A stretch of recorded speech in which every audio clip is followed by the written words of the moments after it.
Hello à toutes et à tous. Je vous laisse vous connecter. Ravie de vous retrouver pour ce nouveau Facebook Live. Tranquillement, il est midi. Je vous laisse arriver. Est-ce qu'il y aura du monde aujourd'hui à midi ou pas?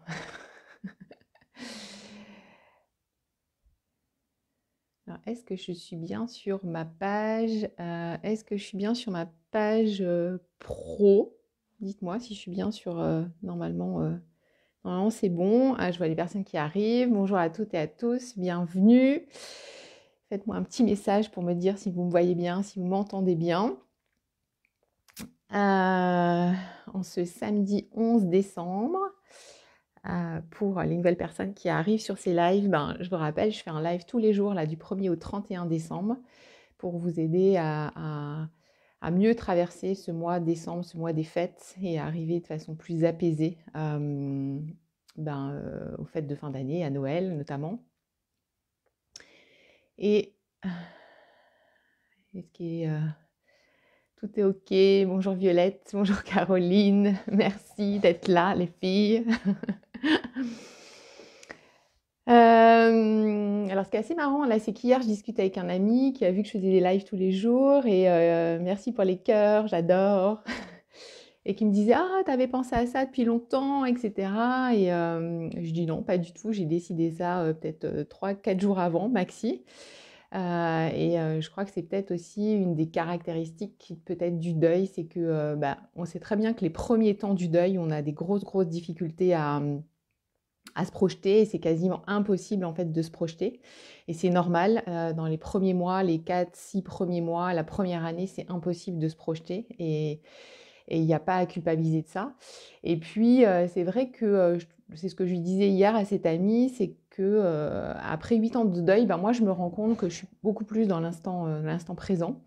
Je vais moins aussi projeter certaines choses.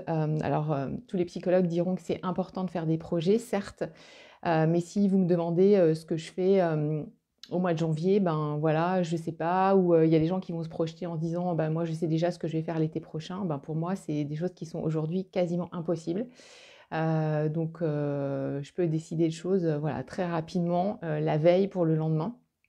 Et c'est sans doute en fait peut-être les impacts aussi du deuil et de la reconstruction, c'est qu'on voit les choses complètement autrement et on va plus se projeter à des années-lumière parce que, en tout cas moi, c'est mon impression, c'est que on sait que tout peut s'arrêter, donc on ne va pas reporter certaines choses. Et par exemple, moi, pour mon livre, si j'avais dû choisir un éditeur, je sais que j'aurais dû encore attendre 1 an, voire 2 ans, le temps que j'ai une réponse, le temps que mon éditeur me demande encore de changer des choses, de retravailler mon texte encore et encore. Et pour moi, c'est pas possible, quoi. Donc il fallait qu'il sorte maintenant. Et donc je pense qu'il y a cette urgence aussi de vivre qui s'installe et on va aussi moins reporter certaines choses et se dire on les fait maintenant parce que c'est maintenant que ça doit se faire et on va moins reporter les choses. Donc c'est ce que je partageais hier à cette amie qui était assez étonnée que moi, en tant qu'accompagnant du deuil, en tant que sophrologue, je projette pas comme ça, je programme pas tout ce que je fais. Lui, il pensait que déjà au mois de septembre, j'avais programmé ces Facebook Live au mois de décembre. Non, c'était pas prévu et je pense qu'on s'écoute aussi beaucoup plus, on écoute son intuition, on fait les choses aussi après de façon un peu plus spontanée, sans trop se prendre la tête. Et je pense que vraiment, c'est aussi les conséquences d'avoir perdu un proche. En fait, on voit la vie complètement autrement et différemment. Donc voilà ce que je voulais vous dire en petite intro, ce qui me venait là comme ça, spontanément justement. On continue aussi, demain je ferai le tirage au sort voilà, pour mon livre. Donc si vous mettez le hashtag Yellow Woman, je note votre pseudo Facebook, votre nom Facebook sur un petit papier. Et puis demain je ferai le tirage au sort pour pouvoir vous offrir mon livre. Donc je tirerai une personne au sort et dimanche d'après encore et encore jusqu'au 31 décembre. Donc ça c'est chouette. Si certaines personnes d'entre vous me voient en replay, n'hésitez pas à mettre le hashtag replay, à partager aussi peut-être cette vidéo à des personnes qui peuvent en avoir besoin en ce moment que vous connaissez. Alors aujourd'hui, je voulais aborder le thème de la culpabilité. Donc la culpabilité, c'est une émotion, c'est un sentiment qui est très complexe, qu'on peut ressentir. Alors, j'ai envie de dire qu'une majorité de personnes endeuillées, quel que soit le type de deuil qu'elles traversent, vivent cette culpabilité, ressentent cette culpabilité. Donc cette culpabilité, ça peut être se sentir coupable de ne pas avoir assez aidé son conjoint. Je pense notamment dans les cas de suicide où c'est vraiment cette culpabilité, elle est vraiment très très forte. J'ai pas réussi à l'aider, j'ai pas vu qu'il allait aussi mal, je pensais pas qu'il allait mettre fin à ses jours. Je m'en veux quelque part de pas réussi, d'avoir réussi quelque part à le sauver, ou ça peut être j'aurais dû lui interdire de prendre cette voiture, j'aurais dû lui dire de se faire soigner, j'aurais dû expliquer mieux sa situation peut-être au médecin, etc.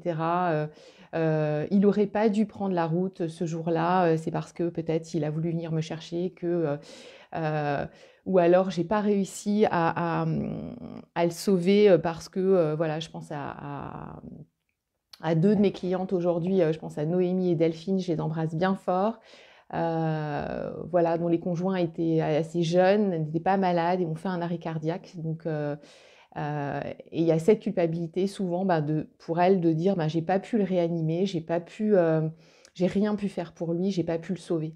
Donc, donc cette culpabilité, elle peut être vraiment très forte. Pour moi, c'est un vrai, et pour l'avoir vécu, c'est un vrai poison, cette culpabilité. Souvent, je dis que cette culpabilité, elle est souvent très inhumaine parce qu'en fait, si on reprend la racine du mot culpabilité, culpa, voilà, en latin, c'est la faute. Et en face de la faute, qu'est-ce qu'il y a? Il y a souvent la punition. Donc, souvent, on va vouloir aussi se punir enfin, on s'accuse en fait d'une faute, une faute qui est réelle ou qui est imaginaire. Et souvent, en fait, cette faute, souvent, elle est imaginaire.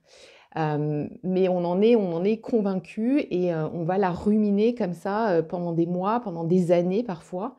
Elle va être hyper présente, hyper présente. Et cette culpabilité, en fait, donc voilà, culpa, j'ai dit c'est la faute. Donc en face, qu'est-ce qu'il y a? Le besoin de la culpabilité, comme chaque émotion, en fait, chaque émotion, en face, il y a un besoin. Donc le besoin de la culpabilité, c'est la réparation. Et on sait bien que quand il y a un deuil, quand la personne est morte, et ben en fait, on se heurte à cette réparation. C'est pas possible de réparer. On n'a plus d'opportunité, de chance, j'ai envie de dire, de réparer. Donc la culpabilité, elle vient, voilà, se cogner à cette porte-là. C'est pas possible de réparer. Et on est souvent dans cette rumination comme ça. J'aurais dû faire ceci, j'aurais dû faire cela, je l'ai pas fait, je m'en veux. C'est de ma faute s'il est mort, hein. Il y a des femmes qui vont jusque-là, qui me disent mais s'il est mort, c'est de ma faute. Ou certaines vont me dire je culpabilise d'être vivante. Je ne devrais pas être vivante, j'aurais dû mourir avec lui. Et peut-être qu'aujourd'hui, peut-être, voilà, vous me regardez, vous m'écoutez et vous vous dites j'ai envie de mourir aussi. Et ça, c'est des choses aussi qui nous traversent. Donc cette culpabilité, elle peut vraiment nous ronger de l'intérieur. J'ai envie de dire, moi, c'est un point commun très fort des femmes que j'accompagne. Cette culpabilité, souvent, elle est là. Avec la colère, et j'en parlerai aussi dans la colère dans les jours à venir. Mais en tout cas, cette culpabilité, elle est forte, forte, forte. Alors, qu'est-ce qu'on peut faire? Alors, déjà, je crois que tout le travail de deuil, donc on est bien d'accord que le processus de deuil, je l'ai dit et redit, c'est quelque chose qui est inconscient, qui va se déclencher en nous sans qu'on en ait conscience, qui se déclenche dans notre tête, dans notre psychisme et dans notre corps. Le travail de deuil, c'est tout ce qu'on va pouvoir mettre en place pour soigner là, cette blessure. Hein. Comme dit Christophe Fauré, il y a cette coupure qu'on a, c'est comme une blessure. On a le choix de laisser cette blessure à l'air libre et même si on fait rien, le processus de deuil va s'activer et donc en fait les chairs vont se recoller naturellement et le sang va coaguler. Le risque, c'est qu'à chaque fois que vous allez vous cogner ou il va peut-être faire froid dehors, etc., votre cicatrice, elle va péter. Et ça va se cicatriser, mais avec des boursouflures, et ça ne va pas être confortable du tout. Et puis, il y a l'autre option, c'est de se dire, et ça, c'est le travail de deuil, je vais aller explorer cette blessure. Je vais mettre des mots dessus, je vais en parler, je vais la désinfecter, je vais aller l'observer vraiment en profondeur. Je vais désinfecter, mettre un pansement. Quand je vais arracher le pansement, ça va faire mal, certes, mais je sais que c'est pour aller mieux et je vais remettre un nouveau pansement. Et au fur et à mesure, comme ça, je vais avancer. Et c'est ça le travail de deuil. Et au niveau de la culpabilité, en fait, on a un vrai travail à faire. Donc la première chose, moi que je dis souvent, c'est que en fait, c'est peut-être... Alors moi, je vous donne des pistes après, hein. Vous en faites ce que vous voulez. C'est vraiment d'avoir le courage de la regarder en face, cette culpabilité. Euh, de pouvoir l'observer, l'identifier. Alors souvent, les sophrologues ont dit l'accueillir. L'accueillir, ça veut dire quoi? C'est vraiment l'identifier et la repérer. Comment? Ça veut dire, voilà, quand je me sens coupable, qu'est-ce qui se passe? Qu'est-ce que je me dis? Quelle phrase je me répète en boucle? Qu'est-ce que je ressens dans mon corps, dans mon cœur, dans ma tête? Qu'est-ce qui se passe au niveau de cette culpabilité? Peut-être que vous ressentez de l'oppression au niveau de la cage thoracique, peut-être que vous avez mal au bide, peut-être que vous avez mal au dos, peut-être que vous avez la tête, vous avez l'impression que ça va exploser. Donc voilà, qu'est-ce que vous vous dites? Qu'est-ce que vous ressentez physiquement et quelles phrases vous répétez en boucle? De quoi vous vous accusez? Quelle faute vous avez commise? Donc ça peut être vraiment d'explorer ça. C'est ça en fait, se la coltiner, j'ai envie de dire, la regarder en face, c'est explorer tout ça, l'identifier. Ça, c'est une première chose. Parce que souvent, en fait, on veut vite, on voudrait l'évacuer. Moi, il y a plein de femmes qui me disent, mais je veux plus me sentir coupable, je veux plus, ça me ronge de l'intérieur, je veux plus, je veux la virer, je veux la virer. Ben, avant de la virer, avant de l'évacuer, il va falloir l'identifier, réussir à mettre des mots dessus, réussir à mettre comment dire, des ressentis sur cette culpabilité. C'est hyper important. Ça, c'est vraiment la première chose. Ensuite, tout le travail en fait de deuil, ça va être d'user en fait cette charge émotionnelle de la culpabilité. Alors bien sûr, on va pouvoir, et je vais vous en parler, mettre en place plein de choses. Mais il faut quand même le savoir. Moi, je suis assez cash. On va pouvoir effectivement user cette charge émotionnelle de la culpabilité et pour en faire comme un espèce de fil comme ça, qui reste, qui s'amincit au fur et à mesure des mois, des années. Mais il se peut que même au bout de 10 ans, au bout de 15 ans, il y ait encore cette pointe de culpabilité qui reste. Et ça, c'est le cas de beaucoup de personnes. Ça ne va plus les empêcher de vivre, ça ne va plus les empêcher d'être dans la joie, de profiter de l'instant présent, des moments de bonheur, mais il peut rester une petite pointe de culpabilité. Il y a beaucoup de femmes qui me le partagent des fois dans des conférences, des ateliers, qui ont vraiment plusieurs années de deuil. Ça ne leur, comment dire, ça ne leur met plus la rate au courbouillon pendant des mois, pendant des semaines, mais en tout cas, il peut rester ce fil de culpabilité. Je vous parle de moi, mais quand je parle de moi, je parle de vous. Pour moi, comme Jeff était bipolaire, quand je vois des reportages sur la bipolarité, et les choses ont beaucoup évolué en 8 ans, sur l'attitude à avoir avec un proche bipolaire, sur les choses à mettre en place, et en fait, je me dis, merde, voilà, ça, je ne l'ai pas fait, ça, je ne lui ai pas dit. Ça, je n'ai pas proposé. Ça, je ne savais pas qu'il existait telle thérapie, etc., etc. Et la culpabilité, elle vient un petit peu me chercher. Mais ça va me traverser pendant quelques minutes, mais ça ne va plus me plomber comme avant. Donc elle peut rester vraiment... il peut rester un fil, mais ça n'empêche pas que vous pouvez travailler dessus et que vous pouvez vraiment l'apaiser. Donc la première chose pour travailler là-dessus, c'est vraiment la parole. La parole, elle est hyper libératrice. Donc, je sais que vous l'avez entendu, mais je le redis encore et encore, de parler de cette culpabilité dans un groupe, avec des personnes, par exemple, qui ont vécu la même chose. Ça, c'est aidant parce que vous allez la détricoter, là, vous allez l'étirer. De vous rendre compte qu'il y a d'autres personnes qui vivent cette même culpabilité, ça, c'est puissant, ça, c'est transformant. Pouvoir verbaliser aussi à voix haute avec un groupe, mais peut-être avec quelqu'un qui va vous accompagner, peut-être seul aussi quand je partageais le rituel que j'ai évoqué pour les fêtes de Noël avec la photo, la bougie, de parler aux défunts à voix haute. À voix haute aussi, ça aide aussi à verbaliser, à exprimer cette émotion de la culpabilité et pourquoi pas aussi à demander pardon, aux défunts, à demander à se pardonner aussi parce que c'est souvent de ça qu'il s'agit en fait. Et je ferai un live plus spécifique sur le pardon, mais c'est ça aussi, c'est se pardonner, s'accueillir en fait comme un être humain qui ne peut pas tout contrôler. J'avais écrit un article sur mon blog, vous irez voir si ça vous intéresse, maintenant il y a quelques années, sur le fait de lâcher la culpabilité, c'est aussi lâcher sa toute-puissance.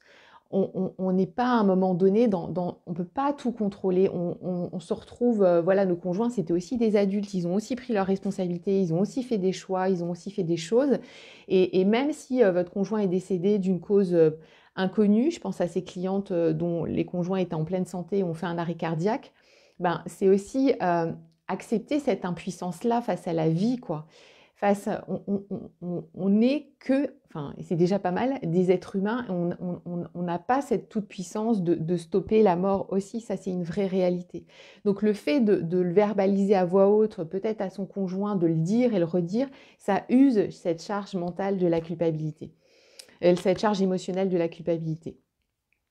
Ensuite, l'outil qui peut aider aussi énormément, c'est l'écriture. L'écriture, c'est un vrai outil thérapeutique.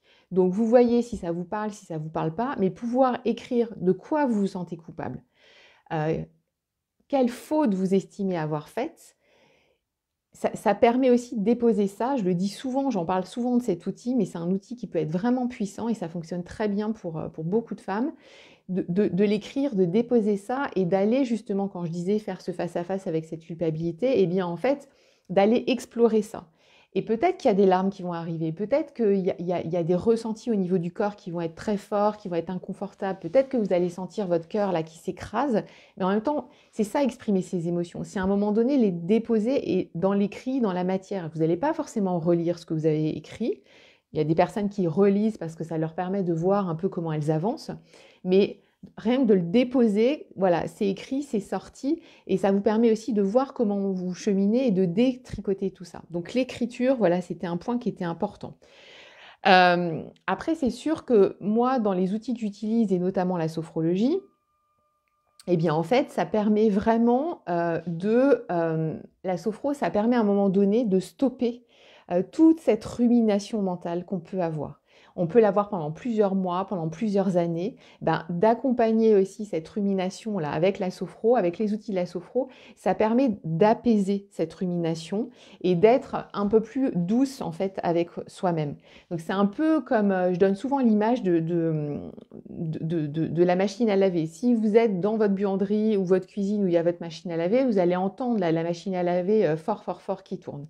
Mais si vous changez de pièce, si vous prenez un peu de recul, si vous sortez de chez vous, la machine à laver, vous ne l'entendrez plus. Donc en fait, le travail en sophrologie, c'est aussi ça. C'est d'accueillir, de voir comment ça se manifeste dans le corps, cette culpabilité, et puis de pouvoir stopper là, cette machine mentale parce que des fois, c'est une vraie obsession. Hein. Ça nous obsède, ça nous envahit. Donc pouvoir un peu baisser en fait cette charge mentale au niveau avec les outils de la sophro. Donc ça, c'est quelque chose qui peut être intéressant. Et avec les outils de la sophro aussi en visualisation, d'aller explorer aussi cette charge mentale et de petit à petit, grâce à la sophrologie, en fait, on accepte nos limites. On accepte voilà, qui on est. On accepte qu'on a des limites d'être humain. Donc ça peut être intéressant aussi de travailler là-dessus avec cet outil-là aussi. Et puis, ce que j'ai envie de vous dire, c'est que si vous êtes persuadé, aujourd'hui, là, quand vous m'écoutez, peut-être que vous êtes à un stade où vous êtes persuadé que vous êtes coupable de la mort de votre conjoint, de la mort d'un proche, que vraiment cette culpabilité, elle est forte, peut-être qu'elle dure depuis des mois, peut-être qu'elle dure depuis des années, et que vous êtes convaincu de ça. Vous êtes convaincu que vous auriez pu faire autrement. Vous êtes convaincu que vous auriez pu agir autrement, penser autrement, dire autre chose. Eh bien, peut-être que la fameuse réparation là, dont on a tant besoin, elle peut peut-être, alors bien sûr, elle peut plus se faire vis-à-vis du conjoint de la personne décédée. Mais pour certaines personnes, ce que je constate dans les femmes que j'accompagne, c'est que elles vont mettre en place cette réparation auprès d'autres personnes qui sont aujourd'hui vivantes, qui sont aujourd'hui présentes, en se disant, je ne peux plus réparer. Et encore une fois, souvent, cette culpabilité, cette faute, elle n'est pas réelle. Hein. Souvent, elle est imaginaire. Mais les personnes sont convaincues qu'elles ont fait une faute. Et ça reste. Et ben petit à petit, en fait, ça peut être se dire, ben, ma façon de réparer à moi, c'est d'être présente aujourd'hui pour mes proches, pour ceux qui restent, pour ceux qui sont là, vraiment, pour d'être dans l'instant présent, d'apporter des choses aux autres aussi, d'être plus dans la douceur vis-à-vis de moi. Donc il y a des personnes, par exemple, qui vont s'investir, ben, je sais pas, dans des associations, à aider les autres, à faire partie de groupes de personnes endeuillées. Alors c'est pas une obligation, mais à donner aussi aux autres. Ça leur permet aussi de redonner aussi un sens à ce qu'elles ont vécu et puis aussi comment dire, ouais, de réparer, je sais pas, j'ai pas d'autres mots qui me viennent, mais de pouvoir apaiser en fait cette réparation qui n'a pas pu être possible vis-à-vis du défunt, mais elles vont le faire aussi en apportant ben, peut-être de la joie, de la bonne humeur, de la douceur à d'autres personnes qui sont là aujourd'hui et être vraiment dans l'instant présent aussi pour elles. Voilà. Donc ça peut être aussi un chemin d'apaisement de cette culpabilité. Euh, voilà ce que je voulais vous dire. Je regarde, je m'étais noté un petit peu des choses. Ah oui, le dernier point. Cette culpabilité, autant dans les premiers dents du deuil, elle est normale et elle est tout à fait légitime. Et c'est presque pour certaines personnes un lien en fait de s'accrocher à cette culpabilité. C'est comme si ça les maintenait en lien avec la personne qui n'est plus là. Et c'est OK. Simplement, sur quoi il faut être, je trouve, vigilant à un moment donné, c'est comme en fait on veut absolument comme se punir pour expier, on va dire, la faute. Donc parfois, je croise des personnes qui me disent, moi c'est fini, jamais j'utiliserai le mot joie, jamais je profiterai, jamais je partirai en vacances. Je suis partie en vacances tout le temps avec mon conjoint, il adorait ça, il adorait voyager. Eh ben non, moi je m'interdis, je ne veux absolument pas être voilà, dans la joie, dans le plaisir, je ne veux pas partir en vacances, je ne veux plus jamais ça. Et en fait, c'est comme si elle s'interdisait aussi de vivre. Donc, je trouve qu'il faut être vigilant par rapport à ça. Parce que la culpabilité, on peut aussi à un moment donné continuer à se l'imposer comme ça. Et en fait, personne ne nous demande ça. Personne. Et je pense pas, je connais pas chacune vos conjoints, mais je pense pas que nos conjoints défunts nous demanderaient ça. Nous demanderaient de s'infliger ça. Vraiment, personne ne nous demande. Après, ben, je pense qu'au bout de plusieurs années, ça peut être un choix aussi de s'infliger ça. Bon, c'est OK, moi je ne juge pas, c'est OK, mais je trouve ça vraiment un peu dommage de s'interdire ça parce que les défunts, ils nous demandent absolument pas ça du tout, jamais, jamais, et j'ai envie de dire que personne nous demande ça. Donc la culpabilité, c'est un sujet qui est hyper complexe, qui est long, qui est lent à travailler, mais on peut avancer et on peut user cette charge émotionnelle de la culpabilité. Et simplement, moi, je mets un petit warning d'alerte pour dire attention parce que cette culpabilité, on peut, voilà, on peut se punir de façon vraiment inutile et violente. Et pour moi, c'est souvent, je trouve ça inhumain en fait, cette culpabilité qu'on va s'imposer alors que personne nous la demande pendant des années, des années, des années. Et encore une fois, les premiers mois, c'est tout à fait normal.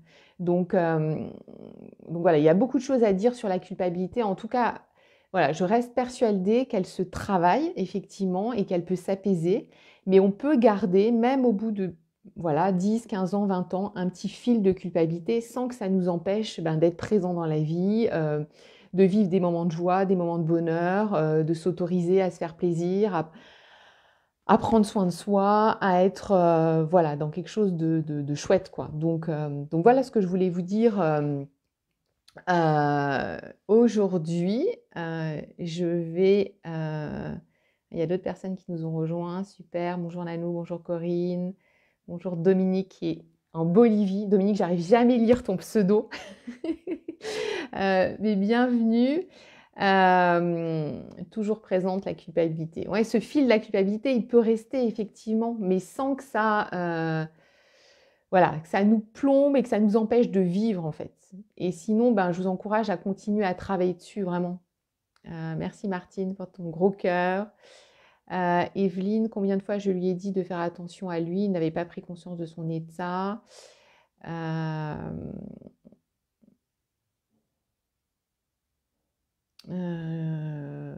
Son état, l'opération a trop tardé. Aujourd'hui, je culpabilise moins car je n'ai pas dans son corps, mais il me manque terriblement et de temps en temps, je suis en colère après lui. Merci pour tes conseils. Oui, il faut se dire que voilà, ton mari, c'était aussi un homme responsable. Tu lui as dit certaines choses, ben voilà, il a fait, il a pas fait et hem et c'est, je crois qu'il faut aussi laisser la responsabilité aussi à chacun. C'est important, j'en parle dans mon livre, c'est aussi, de remettre notre conjoint à sa juste place. Il avait lui aussi cette part de responsabilité et ça, faut lui laisser aussi et ce choix-là de décider de se soigner, pas se soigner, de se faire attention à soi, de se faire accompagner dans une thérapie et cetera. Donc ça, c'est important de le laisser. Bonjour Christine. Alors, eh bien, écoutez, s'il n'y a pas d'autres voilà, d'autres commentaires, d'autres partages, eh bien, de toute façon, je vais vous rejoindre dans les commentaires. Je vous réponds toujours un peu plus tard aussi. Et puis, peut-être qu'il y a d'autres personnes qui vont voir cette vidéo aussi en replay. J'espère que ça vous aidera. N'hésitez pas à partager effectivement vous, voilà, vos ressentis ou peut-être vos petits outils aussi hein, par rapport à cette culpabilité, comment vous avez cheminé, comment vous avez avancé. Euh, je le redis, c'est complexe, c'est très très complexe et c'est, mais c'est aussi possible de l'apaiser tranquillement au fil du temps, vraiment. J'en suis passée par là aussi, même si, voilà, je le dis en toute transparence, moi, parfois, voilà, cette petite culpabilité, elle revient un petit peu dans certaines situations, dans certains cas, mais ça ne m'empêche pas du tout, voilà, de vivre et de, voilà, d'apprécier aujourd'hui la vie, voilà. Donc, je vous retrouve dans les commentaires. Je vous embrasse bien fort. Je vous souhaite un doux samedi. Et puis, je vous retrouve demain. Demain, je pense que je parlerai de la colère. Une autre émotion aussi qui est complexe. C'est Magali dans les commentaires qui m'a demandé aussi d'évoquer la colère. Et lundi, je ne serai pas toute seule. Lundi, merci pour les cœurs, les pouces. C'est tout gentil. J'adore. Parce que c'est hyper complexe hein, de parler à son téléphone. Là, je suis sur mon téléphone, c'est de pas voir les gens. Moi, ça me, voilà, c'est pas évident, mais je sais que ça vous aide, donc je sais que c'est important les lives aussi. Lundi, je serai avec Sylvie Terrien. Sylvie, elle intervient dans mon programme Redonner un sens à sa vie sans lui, mon programme de 9 mois, et elle est praticienne en psychophanie. Donc, vous allez découvrir cette technique qui, au départ, est pas spécifique pour le deuil. Mais en tout cas, moi, c'est une technique que j'ai beaucoup pratiquée avec elle. J'ai fait beaucoup de séances avec elle. Enfin, beaucoup, 3 ou 4. Pas beaucoup. Mais en tout cas, ça m'a beaucoup aidée. Et notamment aussi par rapport à ma culpabilité. Et elle intervient en fait dans mon programme de 9 mois. Donc, elle expliquera cette technique qui est assez...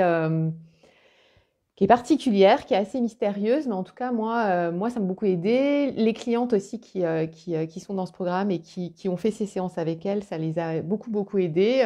Et ben, peut-être que certaines lundis seront en direct avec nous à 12h30 et pourront aussi partager leur expérience de cette technique, de cette séance. Et voilà, donc en tout cas, demain, je suis à nouveau seule en live, enfin avec vous, pas seule, et on parlera de la colère. Je vous embrasse bien fort. Je vous souhaite un doux samedi et je vous dis à demain à midi, 12h30, je vais voir. Je vous embrasse. Ciao, bye bye.